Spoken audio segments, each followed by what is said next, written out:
முடியாது இல்லையா? அதனால கதையே அவன் கையில வச்சுட்டு விளையாடுற சொப்பான், சங்கம் தான் விசிலான், சக்கரம் தான் கொத்தாடிதான். சதுர்புஜம் ஜங்ககதாயுதாயுதம் ஸ்ரீவத்ஸலக்ஷ்மம் கலசோபி கௌஸ்துபம் பீதாம்பரம். எங்க இருந்தா அந்த பீதாம்பரம் கட்டின்னு வந்தாலும் பறக்கிற குழந்தைகள்லாம் திகம்பரனா தானே பறக்கும். இவன் அவதாரம் பண்ணும் பொழுது பீதாம்பரம் கட்டின்னு வந்தான். பீதாம்பரோ ஸ்ரீவத்ஸலக்ஷ்மம் கலசோபி கௌஸ்துபௌ. கௌஸ்துபாமுக்த கண்டனாக பகவான் ஆவிர்வாவமானது. வசுதேவ ஐக்ஷத பார்த்து ஆச்சரியப்பட்டார். பகவானுடைய ஸ்தோத்திரம் என்றார். விதிதோ சிவவான் சாட்சாத் புருட பிரகதே பரணா கேவலானுபவானந்த ஸ்வரூப சர்வ புத்தி துர்கி. அம்மாவும் வேதாந்தமாக ஸ்தோத்திரம் பண்ணா. ரூபம் யத்ராஹுரவ்யக்தமாத்யம் பிரம்மஜ்யோதி நிர்குணம் நிர்விகாரம் சத்தா மாத்திரம் நிர்விசேஷம் நிரீகம் சத்தம் சாட்சாத் விஷ்ணுரத்யாத்ம தீபகா. கண்ணங்களுக்கு சிரிச்சானா.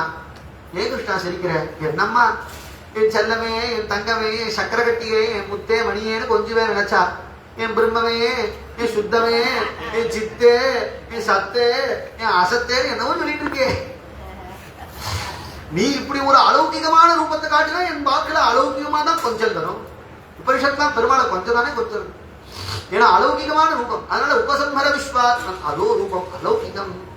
இத மறையினதும் எல்லாத்தையும் பகவான் மறைச்சு சின்ன குழந்தையா ஆனதும் மடியில போட்டுன்னா கொஞ்சினான். கொஞ்சம் பொழுதே பெருமாளா இருக்கும் பொழுது பயம் இல்லை, குழந்தையானதும் பயம் வந்துருது. பாசம் திருத்தவியம். கம்சன் என்ன செய்வனும் என்ன செய்வனும். வசுதேவரும் பயந்தார், தேவகியும் பயந்துதான். உடனே கண்ணன் சொன்னான், எதி கம்சாத்துமே சித்தம் தரிகிமான் கோகுலம் நய. கோகுலத்துல கொண்டு என்ன பிடிக்கோ கம்சனை கண்டு பயம் இருந்தான். அங்க இருக்கவெல்லாம் பயப்பட மாட்டாளான்னா பயப்படவே மாட்டா. கம்சனை கண்ட பயப்பட மாட்டா, எவனை கண்ட பயப்பட மாட்டா. வாழலாம் கிருஷ்ண பக்தால வாழலாம். எப்படி கிருஷ்ணா கொண்டு விடுறது? சங்கடிலாம் போட்டிருக்கேன். எப்போ பகவான் சொன்னானோ எல்லாம் தானா நடக்க. கையை நீற்றார், கை விளங்கு போறது, கால் எடுத்து வைக்கிறார், கால் விளங்கு போறது, கழுத்து விளங்கு நீங்கிறது. குழந்தை குடுமா குடுமா என்றார். எப்படின்னா கொடுப்பேன். அது மணல் சொல்றது நான் கேட்க வேண்டாமா? அது சார்ந்தபாணி தளநடை நடவானோ என்று அவன் தளநடை நான் காண வேண்டாமா? அவன் அம்மா என்று கூப்பிடும் பொழுது அதை நான் கேட்க வேண்டாமா? அவனுக்கு நான் மம்மு ஊட்டும் பொழுது தன்வாயில போன அந்த அமுத எனக்கு அவன் ஊற்றுவனேன். அந்த சுகத்தை நான் அனுபவிக்க வேண்டாம். எல்லாம் கண்ணன் பண்ணுவான், நீ கவலைப்படாத. குழந்தை க்ஷேமமா இருக்கணும்மா. உச்சி முகர்ந்தா, முத்தம் கொடுத்தா, அழுதா, கதறினா குழந்தைய கொடு. புடுங்கினா குழந்தைய வாங்கிட்டு இப்படி வாசலுக்கு வரா. கதவு டனார்னு தானா துறக்கிறது. காவலாளிகள் நான் தூங்குறா. வாசல வந்தா மழையாவது மழை கொற்றது. சேஷோன்பகாரி நிவாரகன் பணிகி. அனந்தன் அங்கதான் ரோஹிணிக்கு பிறந்திருக்கிறாரே. நான் அனந்தன்னு சொன்னாலே எவ்வளவு ரூபம் வேணா எடுக்க முடியும். அதனால இங்கே ரூபம் எடுக்கிறார். பெருமாள் புறப்பாடுனா எப்படி நிறைய தீபோத்சவங்கள்லாம், நிறைய தீபங்கள்லாம் தெரிச்சு கொண்டு கட்டியங்கள்லாம் முன்னாடி ஸ்ரீ வைஷ்ணவெல்லாம் திவ்ய பிரபந்த பாராயணம் பண்ண, சாதுக்கள்லாம் சூழ்ந்து இருக்க, பின்னாடி வேத கோஷங்கள்லாம் கேட்க, அனந்தன் மேலதான் பெருமாள் இப்படி வருவார். அப்படிதான் வருவார்.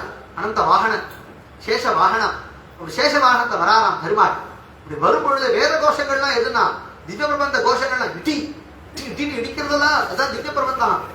மின்னல் வர்றா அதுதான் கையில வச்சிருக்கிற தீபமா. மின்னல்கள் தான் தீபமா. மழை துளியா விடுறது இல்லையா, அதுதான் பாகவதாமா.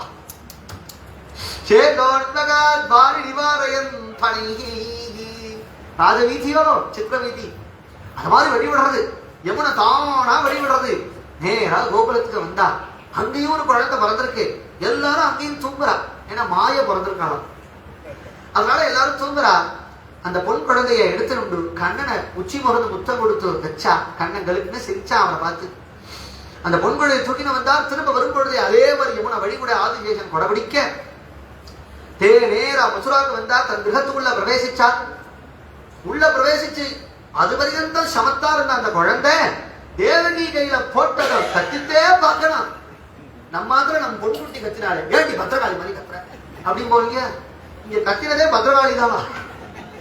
பத்திரகாளி கத்தினதை தூக்கினவெல்லாம் எழுதா நேரா கம்சன்ட்ட போய் சுவாமி குழந்தை பிறந்திருந்தா. அர்த்தராத்திரி பிசாச்சி மாதிரி வந்து அவ கையில இருக்கக்கூடிய குழந்தைய புடுங்குறான். நான் விட்டுடுமா, நான் பொன் குழந்தை நான் விட்டுடுமானாங்கிறா. அப்பையும் புடுங்கி அடிக்கலான்னு வரும்பொழுது சாமானிய தேவியா மற்றொரு காலனால ஒரு சாடினார். எஸ்தயா ஹதயா அமந்தே ஜாதகழுதவாந்தகிருதி யத்ரக்பவா பூர்வசத்ருஹு மாஹிம்சீஹி கிருபணான் விருதா. ஆகாசத்தை போய் 8 கைகளை விரித்து கொண்டு 8 ஆயுதங்களை கொண்டு துர்க்கையா ஆச்சரியமா தரிசனம் கொடுத்தா. அடே கம்சா, சாது சனத்தை நலியும் கஞ்சனை சாதிப்பதற்கு ஆதியம் சோதி உருவை அங்கு வைத்திங்கு பிறந்த வேத முதல்வனை பாடி வீதிகள் தோறும் துள்ளாதார் அழ்வார். இவனை அழிக்கிறதுக்கு தான் வந்தார். எதுக்காக? சாதுக்களை ஹிம்சிக்கிறான் இல்லையா? அம்பாள் சொன்னா, இப்படியே சாதுக்களை ஹிம்சிச்சுட்டு ஒரு இடத்துல பிறந்த தெய்வம் மற்றொரு இடத்துல வளர்கிறது, உன்னை பதம் பண்ணிவிட ஜாகிரதையா இருந்து வருத்தப்பட்டான். தேவகி வசுதேவரும் சமாதானப்படுத்தினான். அந்த ராத்திரிக்கு சபையை கூட்டி எல்லாரையும் கேட்டான், என்ன பண்றது? இங்கதான் பிறக்க போறதுன்னு சொன்னதுனால எல்லா குழந்தையும் கொண்டேன். இப்ப எங்கேயோ பிறந்து எங்கேயோ வளர்ந்தான். அவள்லாம் சொன்னா, எங்க குழந்தை பிறந்தாலும் கொண்டுடலாம். கதை சொல்லிட்டு இருந்த சுகருக்கு இதெல்லாம் பிடிக்கல. இவன் சபை இடத்துக்கு வருவிப்பானே. கோகுலம் எப்படி இருக்குது? கோகுலமாசி பரமானந்தம் கோபியோசானந்தம் நந்தஸ்வாத்மஜ உத்பன்னே ஜாதாஹ்லாதோ மகாமணா ஆஹூய விப்ராவேதஞான் ஸ்நாதஹ சுசிரலங்கிருதஹ. சந்தோஷப்பட்டார் நந்தகோபர். எல்லா கோபிகைகளும் கோபர்களுக்கும் சந்தோஷம். கண்ணனுக்கு தொட்டில் போட்டார்கள். மாணிக்கம் கட்டி வைரம் இடை கட்டி ஆணி பொன்னால் செய்த வண்ண சிறு தொட்டில் பேணி உனக்கு பிரமன் விடுதந்தான் மாணி குரலனே தாலேலோ வையமளந்தானே தாலேலோ. ஆச்சரியமான ஒரு அழகான தொட்டிலா. பிரம்மதேவனே ஆணிப்பொன்னால் செய்த வண்ண சிறு தொட்டில். வெறும் கட்டையில பண்ணிவிட்டு அதுல தங்க தகுடு அடிக்காம தங்கத்தையோ முடிக்க தொட்டில் பண்ணி வெறும்னா இருந்தாலும் நன்னா இருக்கா இல்லையா? மாணிக்கம் கட்டி வைரம் விடை கட்டி, மாணிக்கமும் வைரமும் அழகா அந்த குழந்தைக்கு அலங்காரமா இருக்கும்படியாக அழகா சென்று வண்ண சிறு தொட்டில். உலகமளந்த பெருமாளுக்கு தொட்டில் போட முடியுமா? ஏன்னா முதலாழ்வார்கள் திருக்கோவிலூருக்கு போகும்பொழுது பெருமாளை தரிசிக்கணும்னு போகும்பொழுது பெருமாள் வந்தார். இப்படி பெருமாள் வந்ததாம். பெருமாளுக்கு தீபாராதன உற்சவம்னா எப்படி பண்றது? வையமே தரலிகாய். உலகளந்த பெருமாளுக்கு இத்தனோடு தீபாராதனை காட்டினா போருமா? அப்ப வையத்தையே அகலியாக ஆக்கி சமுத்திர கடலையே நெய்யாக ஆக்கி சூரியனையே திரியாக ஜோதியாக ஆக்கினா தானே பெருமாளுக்கு நம்மளால தீபாராதனை பண்ண முடியும்னா அப்படி ஒரு தீபாராதனை பண்ணி கண்டேன் பொன்மேனி கண்டேன் அப்படிங்கிறார் ஆழ்வார்கள். அப்படின்னா செய்ய முடியும். உலகத்தளந்த பெருமாளுக்கு தொட்டில் செய்ய முடியுமான்னா உலகளந்தவன் பெருமை, உலகளந்தான் உலகம் அளந்தவன்கிறது பெருமை. மாணிக்குரலனே தாலேலோ. ஆச்சரியமான பாவார்த்த குருநாதால் சொல்லுவார். திருக்கோவிலூர் போனா பெருமை அங்க இருக்கார் பெருமாள், உலகளந்த பெருமாள் இருக்கார்.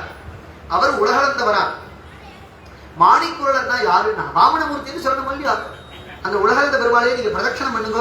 அங்க கோவில பிரதட்சணம் பண்ணீங்கன்னா பின்னாடியே சின்ன குட்டி தண்ணி குனிஞ்சுதான் பார்க்கணும். வாமனமூர்த்தி உள்ள இருப்பார். தினப்படி தரிசனம் ஆகாது, சில நாட்கள் தான் தரிசனம். அதான் அப்படிதானே சொல்லணும். ஆனா நம்ம குருநாதா சொல்லுவா, கோலாகலம் தான் மாணிக்குரல். அந்த உலகளந்தவன் தான் கோலாகலம் தான் மாணிக்குரலன்.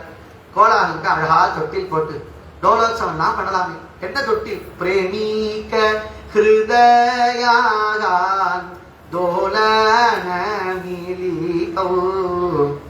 பாவத்துலதான் வித்தியாசமே தவிர தார்த்தமியம் கிடையாது. ஆழ்வார் ஒரு பாவம். அழகான மாணிக்கம் கட்டின்னு ஒரு தொட்டில் போட்டார். நம்ம குருநாதால் சொல்றா, தேவிகனுடைய ஹிருதயமாகிய தொட்டில். அந்த தொட்டில்ல சமத்து சக்கரை கட்டி கண்ணன் கோலாகல் தாட்சியில் இருக்கான். தாட்சிக்கிற டைம் வந்து தோல்வியா, அதனால கோலாகல் தாட்சியில் இருக்கான் அப்படிங்கிறது கிருஷ்ண ஜனனம் அப்படிங்கிறது.